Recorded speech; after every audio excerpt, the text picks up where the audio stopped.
morning, everyone. I'm Dr. David Wild, Vice President of Performance Improvement, and again this morning for Dr. Steve Seitz, our Chief Medical Officer. We're coming to you from the Dolph Simons Jr. Family Broadcast Studio. Today, we're talking about a topic that's very important to all of us. Every month, our child and adolescent psychiatric hospital on our Marillac campus is unable to admit 150 suicidal teenagers who are seeking care. Joining us in studio this morning is Dr. Mitchell Douglas, Medical Director of the Marillac Campus, and Psychologist Dr. Danielle Johnson. We're going to find out from both of them what's going on in short order. But first, Dr. Dana Hawkinson, our Medical Director for Infection Prevention and Control, is here with some COVID numbers. Dana, what do we look like this morning? Yeah, numbers are still creeping up and not as good as they were. 20 active infections. Only 7 in the ICU of that 20, but unfortunately they are all critically ill. All 7 are on the ventilator. We still have 9 in that recovery period as well, so a total of 29 patients. Hays still has 1 patient. That patient is intubated and has been intubated, so they are sick as well. So, again, our critically ill patients who are in the ICU all really seem critically ill because at Hays and here at our hospital, all of them are right now on the ventilator. So. And I mentioned right before we started that yesterday I was the physician here covering transfer requests into the Kansas City campus, and we actually took 2 sick ICU COVID positive patients within an hour or 2 of each other, and that hasn't been happening in several weeks, maybe months, where we got multiple requests for patients to be transferred in for COVID. We know that happened a lot in November, December. If you remember, we were getting calls from other states, Texas, Oklahoma, Arkansas frequently, but in any event, that all has changed, and now we see something just a little bit different. Again, it was one day. Hopefully today looks different, but some signals there, again, that this sort of pattern of younger, unvaccinated, being very ill as the driver of hospitalizations is bearing out today as well. Before we jump too much into our conversation, though, around Marillac and our adolescent behavioral health, with our adolescent behavioral health team, are there any reporter questions on the line? Sure, I have a couple. Cody Holyoke with Channel 9. Good morning. Morning, Cody. Just piggybacking on what you just said, Dave, Dr. Wild, what's behind the rise in transfers and the uptick in numbers right now?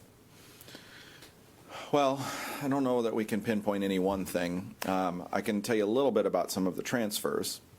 Some of those questions are related to smaller hospitals without significant resources. They may have the ability to provide ICU care for a few patients, or they may not have an ICU, and they end up with someone who's sick enough that they need ICU level care. So that's the primary reason for those transfers. As I mentioned, we continue to see that our hospitalized patients are nearly all, almost exclusively, unvaccinated. That hasn't changed. And so we can see the impact there. We have had one, as we've talked about, one over the course of really since December till now, one patient who's been fully vaccinated that's needed to be hospitalized with severe disease, but that's really it. So that's the other pattern that we see there.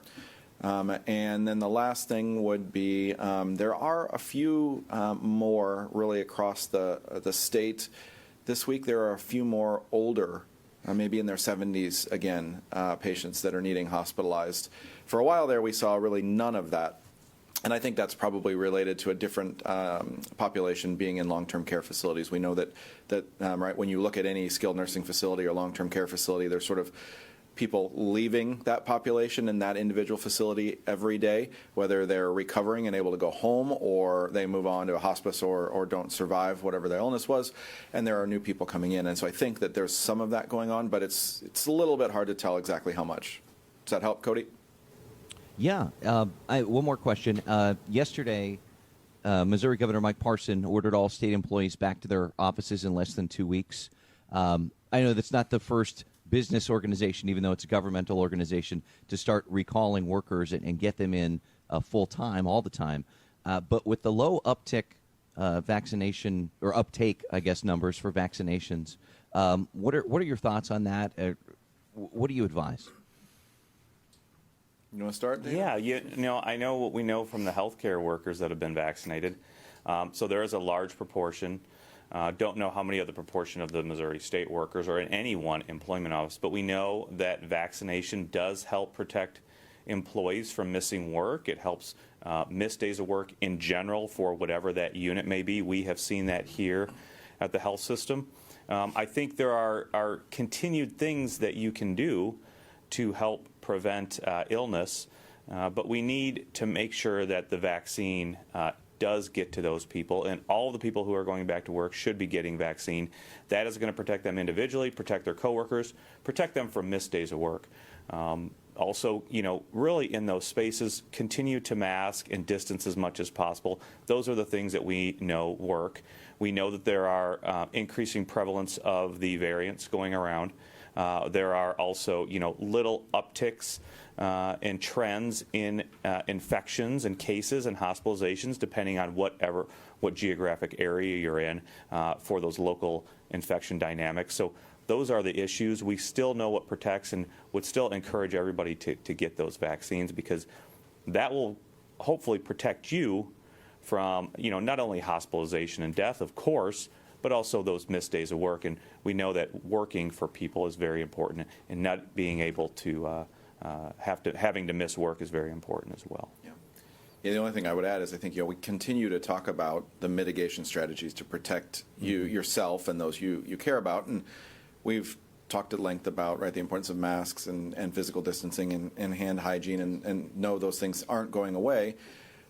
Now, vaccines are just one more layer on that, and one really big important tool in that process. And so as employers and employees, some of our team who still aren't back in person are asking, when will I be able to? And that's a very fair question. So as we work through those things, the mitigation strategies that you can employ in your particular situation, as many as possible to prevent infection, I think would be the big picture recommendation. Thank you. Sure. Any other reporter questions this morning? All right, let's jump into our conversation here with Dr. Douglas first. That number, 150 adolescent teens per month that we're unable to care for, that sounds pretty alarming. It does sound alarming. Even more alarming is probably our most recent data would suggest we're looking at about 300 kids actually per month who, 300 kids per month who, I don't like to use the word turn away, but we're not immediately able to transfer to our facility. So we're having to work really closely with our colleagues at Children's Mercy Hospital and other local hospitals, and seeing these kids bored in a hospital bed when really they need psychiatric care at our facility. And is part of this gap related to more demand, or are there COVID factors that are in play here, or is it both? National data is pretty clear. We've seen a significant increased rate in depression over the past 1 year. Most recent studies coming out showing a rate of depression in the adolescent teen population going from around 8% to 13%. Listening to colleagues from across the country, they're all talking about an increase in demand for kids going to emergency rooms with psychiatric concerns, demand for hospitalization, demand for psychological services. And have those things contributed to an increase in youth or adolescents wanting to or attempting to take their own life? So we know there has been definitely an increase in demand for psychiatric services. There's an assumption that there has been an increase in, unfortunately, death by suicide. The morbidity and mortality numbers aren't out yet. So, but it's really kind of striking to me when I think about this from a biopsychosocial standpoint. So in my mind, what we're seeing is, with the pandemic as being, a pretty significant healthcare crisis and psychiatric crisis for kids, it's affected them from a biological standpoint, a psychological standpoint, and a social standpoint. We're seeing kids coming in not exercising like they used to because they can't. We're seeing kids coming in with a sleep cycle completely disrupted, completely flipped, because they're not having those normal daily routines. And they're also seeing, I'm seeing anecdotally a significant increased rate in stuff as simple as vitamin D deficiency, simply because I don't think kids have been getting outside. Yeah, they're stuck inside, and that's what they're doing. Very interesting. Dr. Johnson, what do these children that we're providing care for, your team, what do they need the most? How do you help them and their families or their caregivers? I think that's twofold. I see kids inpatient and outpatient. And so speaking from my outpatient caseload, really working with those families to one, be aware of their kids and how they're feeling, how they're doing. And so doing some preventative work. All kids go and get their well child checks. And I think we need to integrate more mental health components into that well child check to understand, is my kiddo depressed? What are the warning signs that they're depressed? If they say they are suicidal, to have a frank and honest conversation about what that means and how they're feeling. Do they have a plan? Do they want to die, or are they just so overwhelmed that they feel like dying but really want to be here? So having really honest conversations as a family before things escalate, so we can all be aware of the warning signs, being able to, once we have those warning signs, know what to do. What's our plan of action? If your kid falls and breaks their arm, you go to the ER. If your child comes to you and says, I'm feeling like I don't want to be alive anymore, I'm so overwhelmed, I'm sad and down, what's that action plan? So making sure you know what to do. So reaching out to the mental health center, or if you have your pediatrician that you can reach out to and get some resources, so you know what to do to get your kid safety and care and the support that they need. And then once we see them on the inpatient side, it's really working hard with them to develop a safety plan, to better understand what are the warning signs that their mood is down, to get them some support of what that looks like to cope more effectively with the stress, and then to make outpatient plans so they have consistent follow-up with medication services and with therapeutic services to help them cope more effectively, like I said earlier, but also to get the parents involved at that point and really make a plan as a family to provide care and support to that child. It really is an important point that the continuum here is really both sides. It's not just the what do you do acutely in the moment, but this big picture, how do we develop skills for both the parent or the caregiver and the child to identify things that might be concerning, to manage specific situations, to have plans. Right. Yeah. Dr. Douglas, you've mentioned before in other conversations that the link between this pandemic and the pandemic in 1918 to 1920, influenza was the cause there, but still multiple years of sort of impact. Those are similar. How so? So looking at comparisons between the current pandemic and the influenza pandemic of 1918 through 1920, you still see the aspects of social disruption. I'm really intrigued, too, with the idea that we're not quite sure what are the neuropsychiatric effects of COVID. And that's an active area of investigation and a focus for the American Academy of Child and Psychiatry in years to come. For kids who are COVID recovered, is there any concern or evidence that there will be a longer neuropsychiatric effects? After the influenza epidemic 18 through 20, there's a large concern that may be associated with an increased rate in some aspects of mental illness.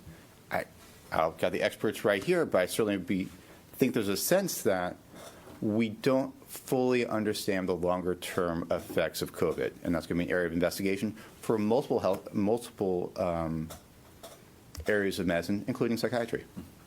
I like to say, it seems hard enough for adults to sometimes cope and manage and process everyday things.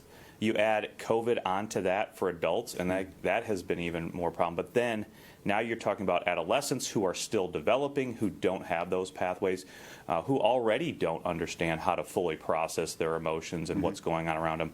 And then you have COVID on top of that. So that's just, double or quadruple almost the impact of all this and how really tough it is for those younger people. And the disruption, unfortunately, in our healthcare system with COVID. Yeah. Unfortunately, our bed capacity at Marillac was an 84-bed hospital pre-COVID.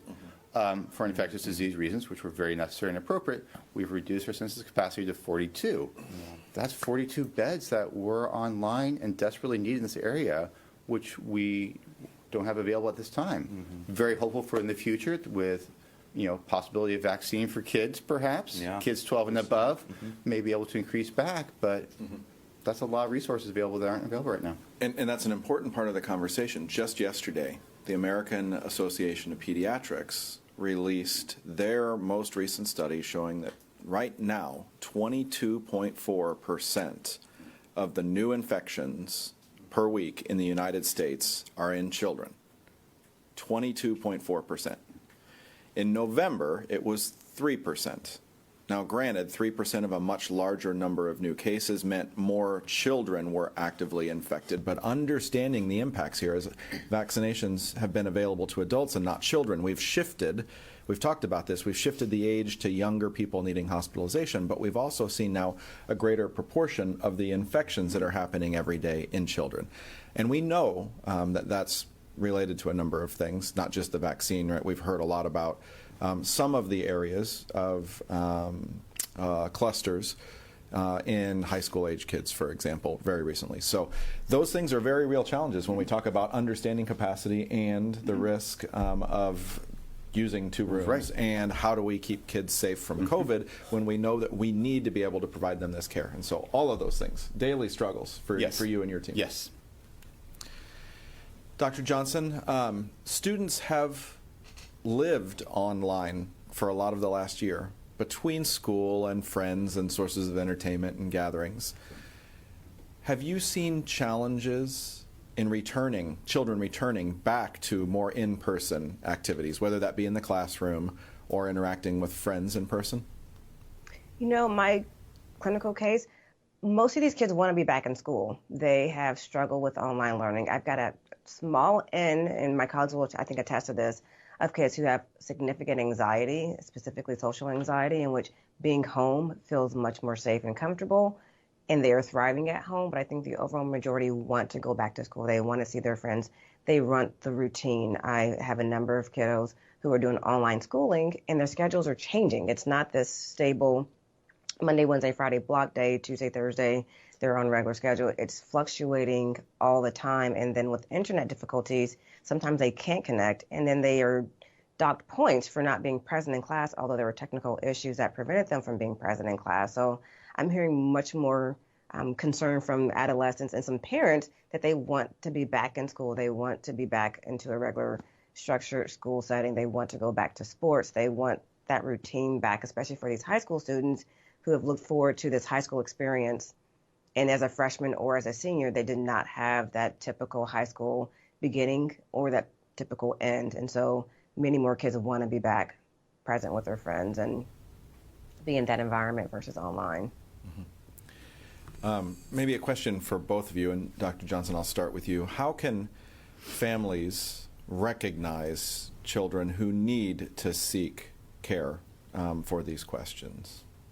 We always say, you know your kid best. As a parent, you know them the best. And when you see changes in their mood, that they're not the typical teen angst, that they are depressed, they are sad, they're withdrawn, they're sullen, they've had a change in their interest, they've lost interest in things, their appetite's different. They're just not the normal kid that you've had for the last 12, 13, 14 years. Those are all warning signs that something's going on, and that's when you want to ask those questions, are you okay?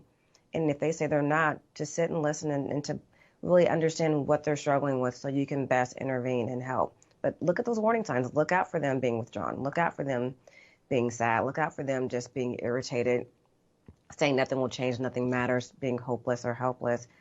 Those are signs that intervention is needed at that point.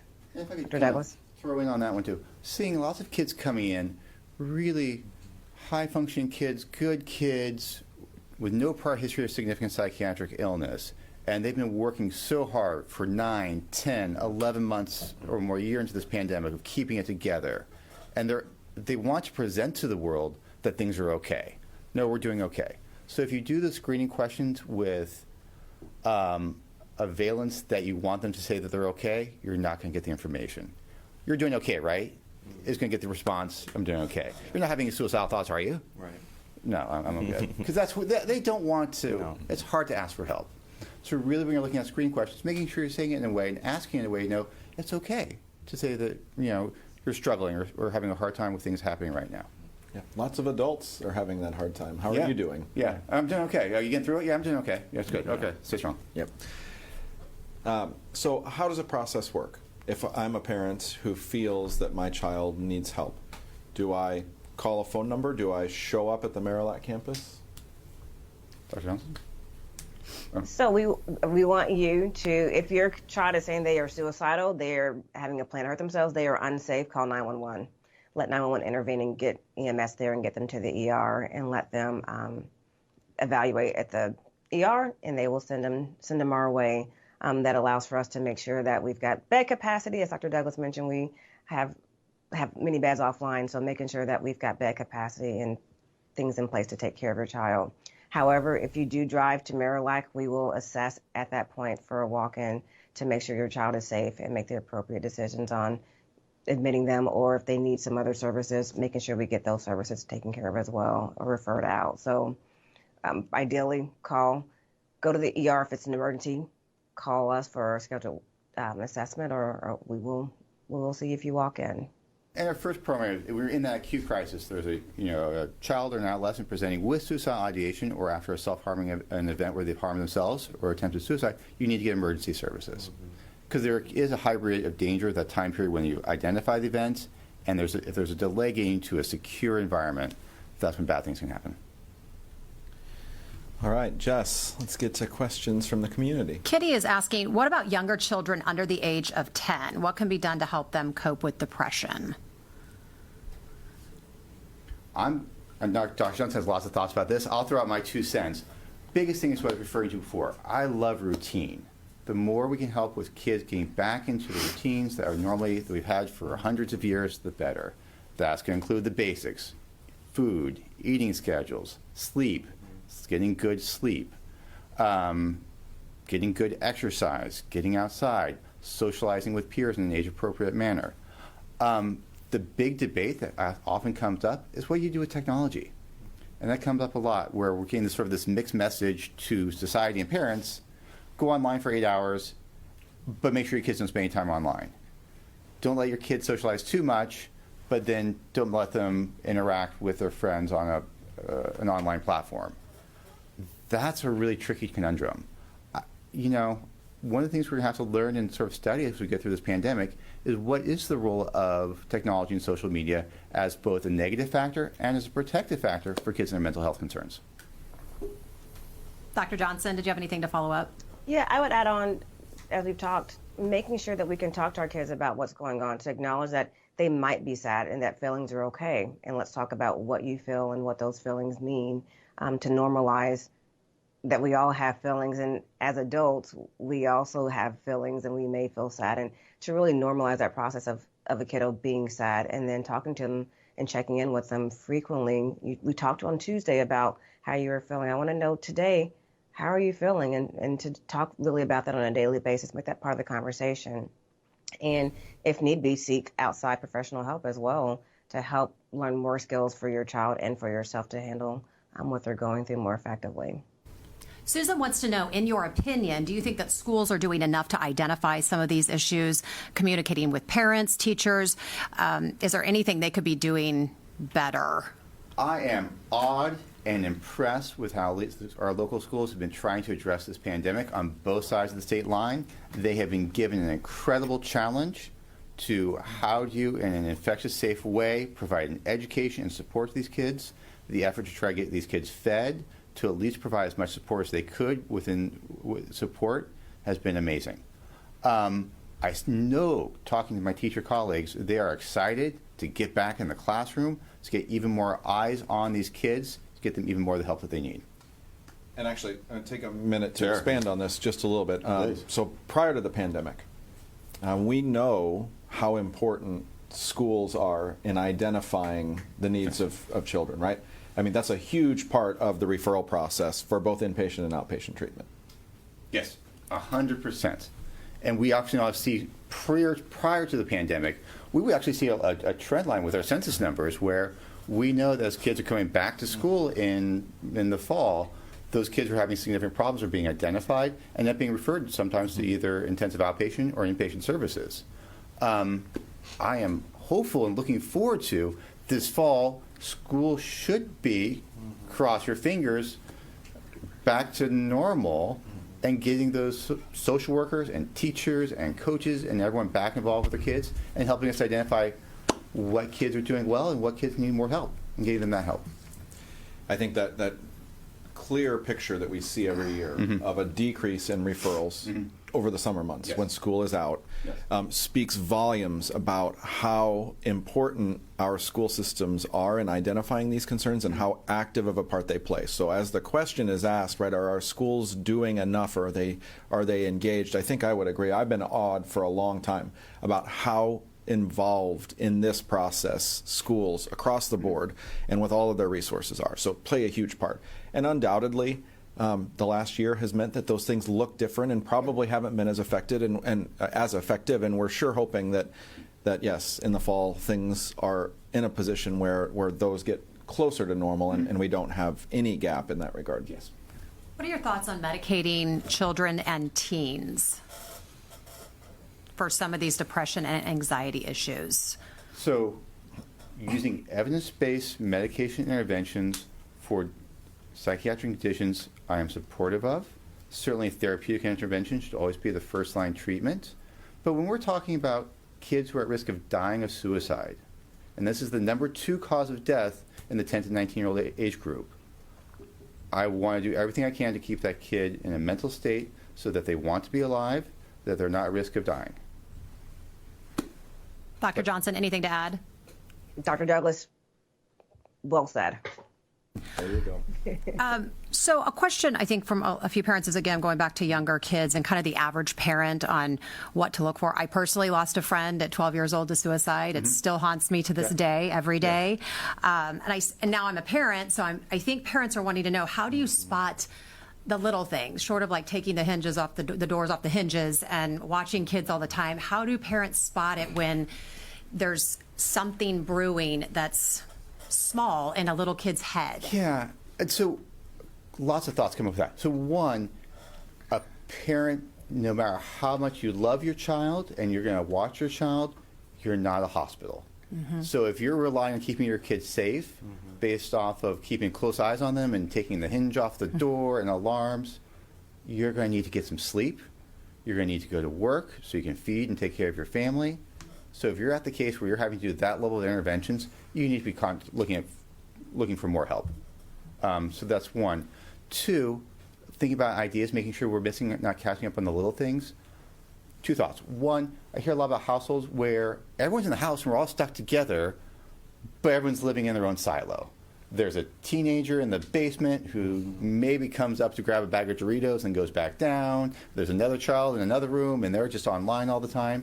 Everyone's together, but no one's talking.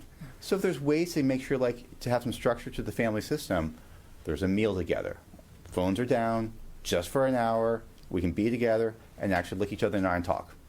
Just some thoughts. And Please. Dr.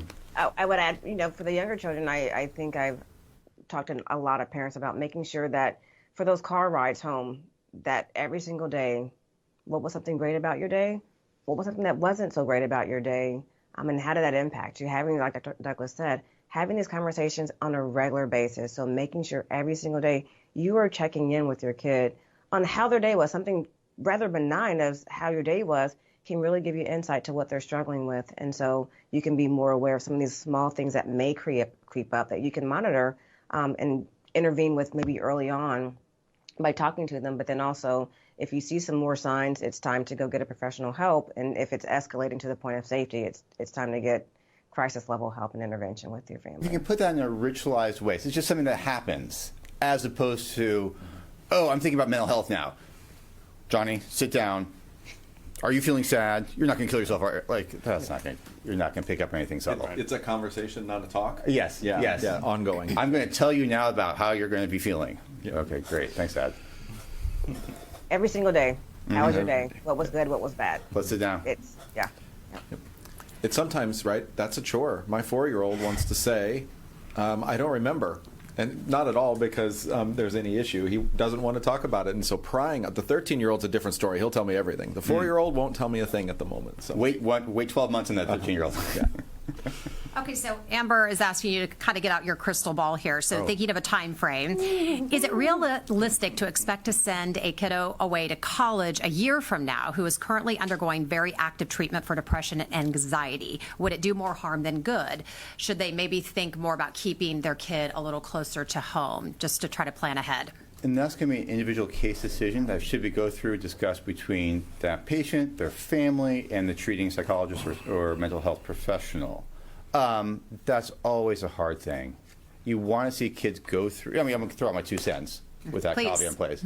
It's always a hard thing. You want to see kids go through the normal life developments, go to high school, participate in activities, succeed, fail a little bit, and learn from those failures, and then continue the progression on. So we don't want to let mental illness stifle growth, but we also don't want to put kids in a position to fail. And especially if the cost of failure, if you're talking about severe depression, can be a risk of self-harm and suicide. That's certainly something that has to be taken very seriously. Eleanor is asking, what is the average length of stay at Marillac? Are kids on a wait list? How is that working? You mentioned it before. Can you let her know? Yeah, so average length of stay is probably going to be 4 to 5 days. We keep kids for as little time or as long as time as is necessary. It's just we are the same certification and the same level of credentialing as KU main campus. So it's just like if your kid came into the pediatric floor with asthma exacerbation. If they're better in 24 hours, let's get them out. If they need 7 days and they need greater, more intensive treatment, we'll keep them there. It's individualized to the patient's needs. With regards to the question of wait lists, we don't run a wait list, so we want to make sure if this is a suicidal child, we want to make sure that they're safe.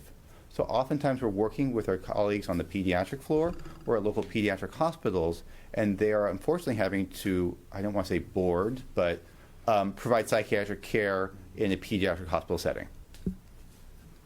Okay, a few COVID... I'm sorry, Dr. Johnson, you want to add? No, I think that was great. We definitely personalized care, and I was going to jump back to the question about sending the kid to college, and that really comes down to, as Dr. Douglas said, an individual case by case. And I want to impart that for all major colleges, universities, there's counseling centers on campus as well. So going away to college does not mean support stops. Support will just change. And so to look at what are the options if you decide to send your child away and they're having some struggles with what supports are in place, where they go, even if it's 20 minutes down the highway to Lawrence to go to KU, what are the supports in place for those children who've had a history of struggle? So again, you've got a plan of action.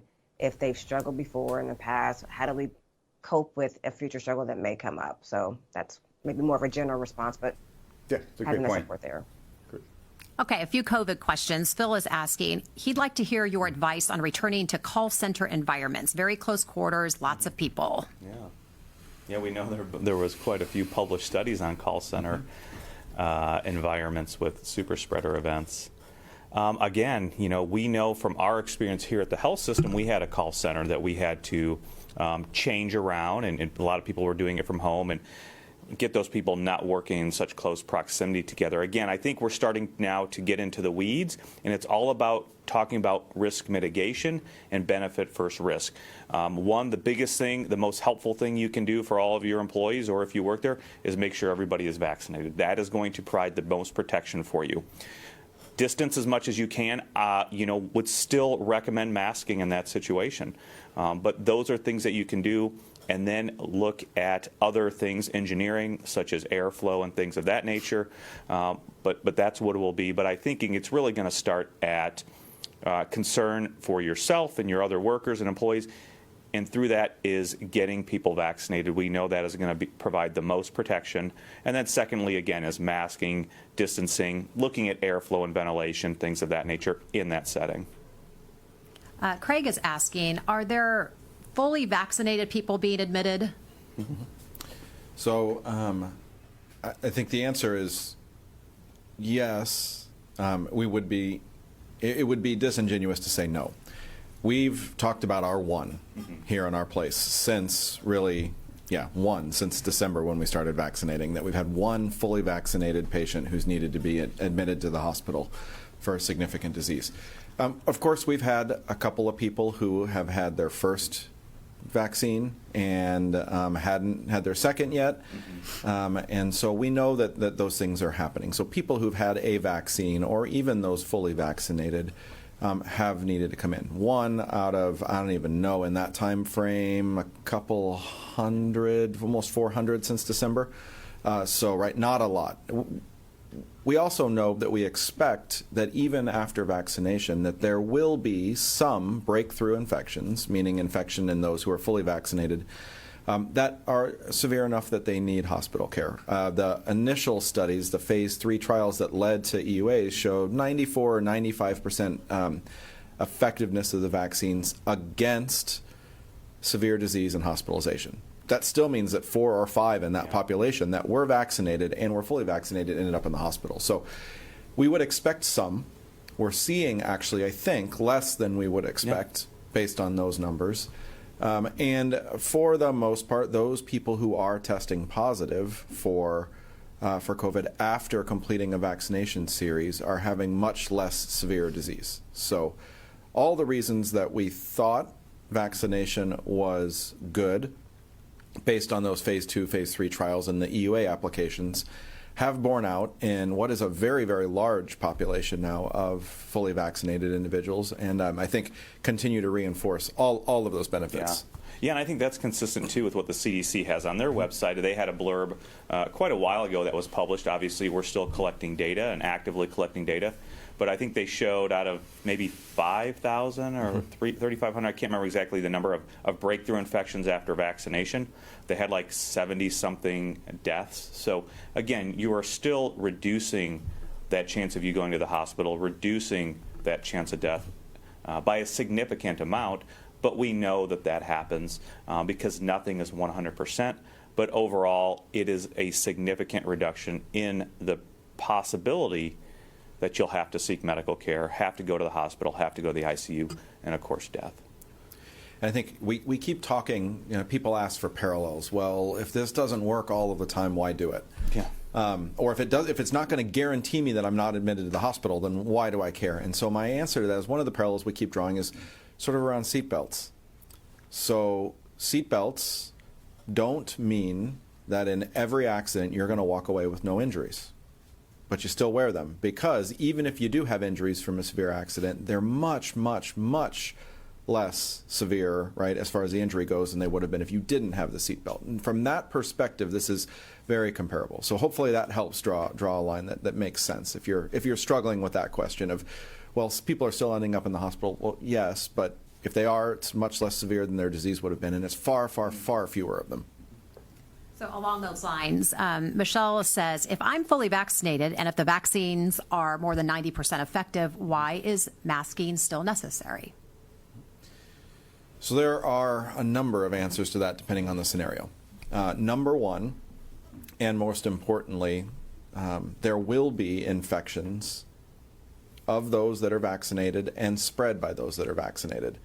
And so until we get a population that is, or enough of the population vaccinated to reduce that risk of transmission, until we get to that point where replication isn't happening, there's a benefit of masking. There's a second reason in that current scenario, too, where maybe 30 or 40% or 45% of the population has had one vaccine or is fully vaccinated. You're around a lot of people who are not.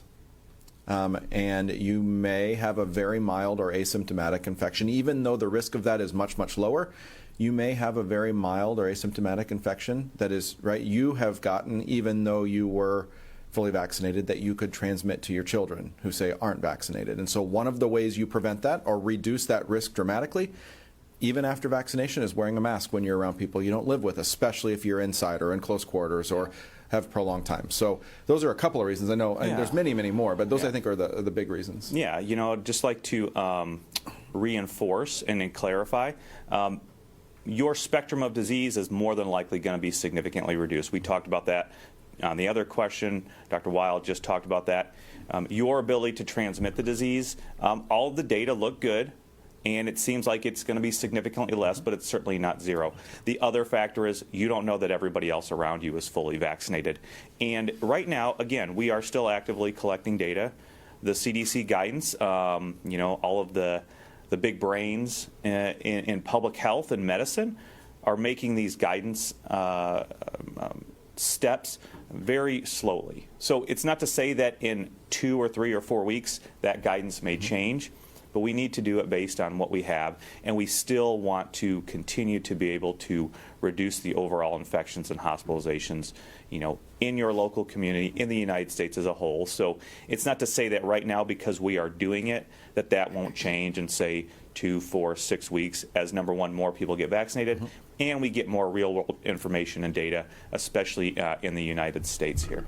And I want to add on just anecdotally what I've seen at Marillac going through the pandemic. When it first happened and we were now telling everyone's going to be wearing a mask, there was an initial response. We're talking about a psychiatric hospital for kids 4 to 17 with significant mental illness, and now we're going to tell them suddenly they're going to have to do something that they've never had to do before. And everyone's like, this is not going to happen, Douglas. It did happen. And the masking rate, once everyone got used to it, is remarkably high. We've had very little problems with compliance with basic masking.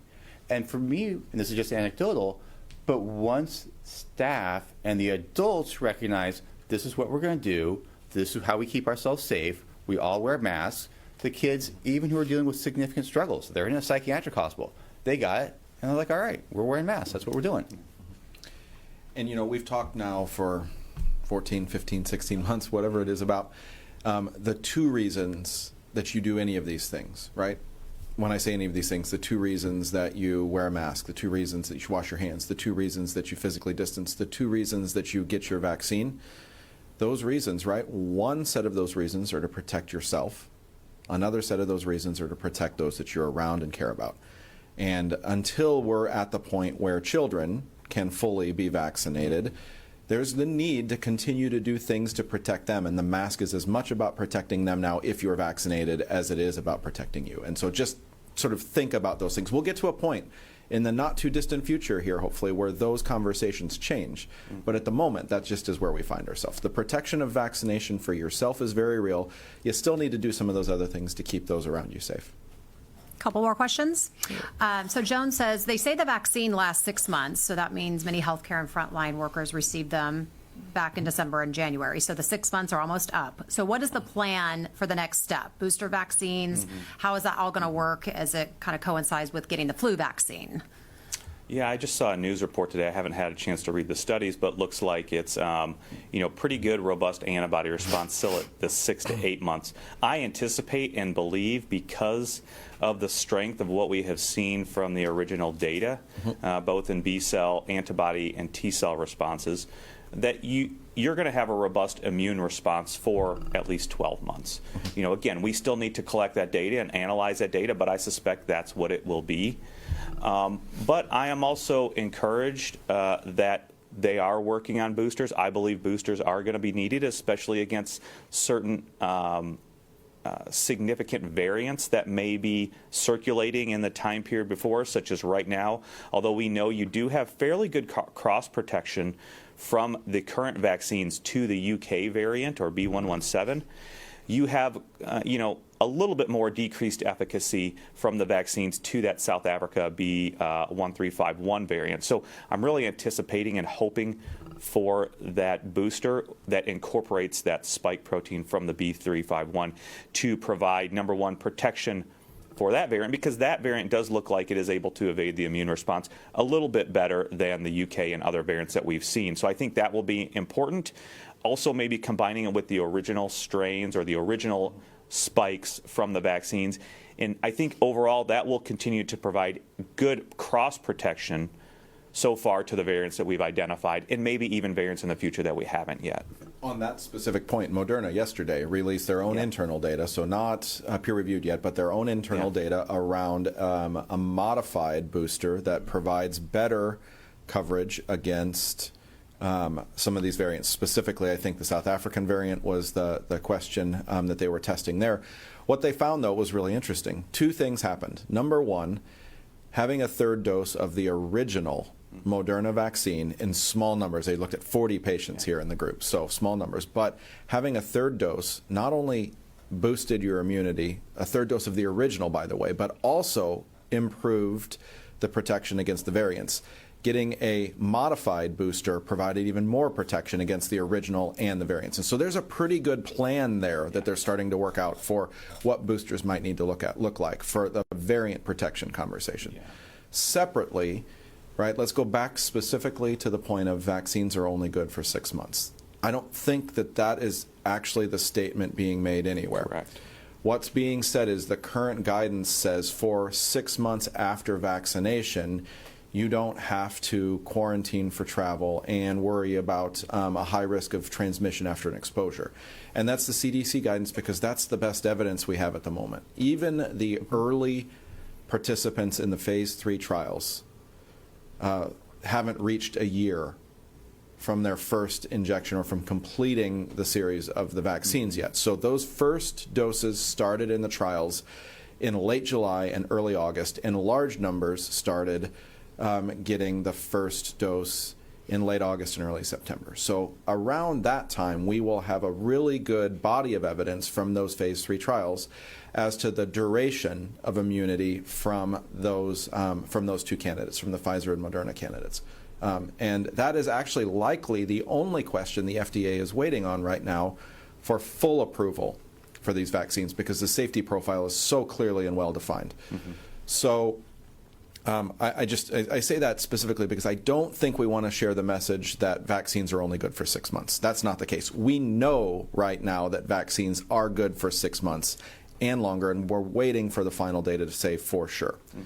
Secondly, yesterday or the day before, and it's likely the study, Dana, that started the news article you're talking about, there was a published study in in Cell, from a cellular level looking at the inducible increase. So if you challenge someone with an exposure to the virus who had natural infection and immunity, how long afterwards they would still ramp up more antibodies. So we've talked about antibody levels trailing naturally off, and that doesn't mean you don't have immunity, that you've got B cells and T cells, and the combination of those things lead to this sort of humoral and cellular-based immunity. Well, what they were testing is, even as those things that we can measure, like antibodies, wane, if we challenge you again, does your body generate antibodies very quickly, raise those levels? And what they found was absolutely. And that's really, really good news, because that's from natural infection. And we know that the immunity from vaccine-induced challenges is greater. And so we would fully expect that at 8 months, right, they found that with natural, that we have at least that. And this begins to reinforce that 12 months, 16 months, something like that is not or would not be surprising. And so we'll put all those things together. But this is another one of those circumstances where we're really only sharing what we can prove at the moment. But we have a lot of reasons, a lot of signals, as Dr. Hawkinson likes to say, in the data that we have currently that suggests that this is much, much more durable than 6 months. So I know that's a long-winded answer, but there's a lot of really important questions in there. Mm-hmm. I'm good with questions. I'll end on a comment that one of our viewers, Norma, said, and it's about what Dr. Johnson mentioned about talking to your kids. But Norma says, our granddaughter asks us at dinner at night, what was the rose of your day and what was the thorn? Mm-hmm. So I just thought that was really nice, a good way to kind of start a conversation. I love that. I've done it before. Roses, what was good, what was a thorn, and what's a leaf, what's a bud coming up that you wish for the next day. And so, Norma, awesome job with the granddaughter. All right. Well, we'll talk a little bit about tomorrow in just a second, but I think that the team has a video to share today. We did have the opportunity earlier in the week for Slugger to visit our vaccine clinic. And you can see here Slugger got his vaccine as well. Yeah, like a champ. We understand that there were no tears shed during the vaccination, but there might have been the need to wipe one away as he turned around and walked away from our team. But in any event, gave us the thumbs up. Slugger got his shot, and we had a good time both with our staff and those patients that were there at the time, getting to spend a few minutes with Slugger. So that was exciting for all of us. A reminder as well. If you are looking to get a vaccine scheduled or still in that boat, please feel free to give us a call, to schedule via MyChart or to visit our website. You see here, MyChart instructions are available in MyChart for those that are health system patients. Anyone else can visit kansashealthsystem.com/vaccine, or you can call at any point 913-588-1227. We'll be happy to help you get an appointment scheduled. As we wrap up today, tomorrow we'll be joined by Lance William, Infection Prevention and Control Nurse Supervisor, and Dr. Hawkinson will follow up with your questions throughout the week. I'm not 100% sure who'll be sitting here in the center seat. I think it'll be Dr. Stites, but either he or I will be here, depending on how the day goes out. So we're all looking forward to that. As we wrap up today, any final thoughts, Dr. Douglas? We're in the home stretch. Keep an eye on those kids. Yeah. Keep them safe. And we got my fingers crossed if there perhaps is approval for a vaccine for 12 to 16-year-olds, 12 to 15-year-olds coming up in the future. Please really consider getting your kids vaccinated. For sure. Dr. Johnson, final thoughts? We've got 2 weeks left for most school districts before school is out, so we want our families to support kids. Kids, you can get through the last couple weeks of school. Really focus on having a fun summer and not worrying about August just yet. So we will come to August 1st, and we'll figure out what school will look like then. But I really want kids and families to really enjoy a break and do some fun, relaxing things to really decompress from the last 14, 15 months of COVID time. Great message. Thank you. Yeah, Dr. just to echo all that, hopefully next school year will look a lot different. Hopefully there will be protection for the children as far as vaccine goes. I know my kiddos are going to get it. It's going to help keep them well, reduce their risk greatly, especially of that multi-system inflammatory disease. We need to keep schools open. They provide great services. They're safe places. They provide lunch. They provide routine, just as you said. So we can all work towards getting back to that and keeping the children safe. Yeah, all great points. And I, too, am encouraged. I think it's just a matter of time before we have an EUA for the 12 to 15-year-olds. And even maybe this week, some glimmer of hope around when we might see an EUA for younger patients, maybe 4 to 12 or 2 to 12. And that could be as early as early fall. So those are all good things. We know, as we've said many times, that each of these things that you were doing, and admittedly sometimes they're hard, but each of the things that you were doing to keep you and your family and your community safe are having an impact. I'd just ask that as we enter the final weeks of the school year that we keep doing those things wherever and whenever we can, and get your vaccine. If you need us to help you, we're glad to do so. With that, have a great day and be safe out there, and we'll see you tomorrow.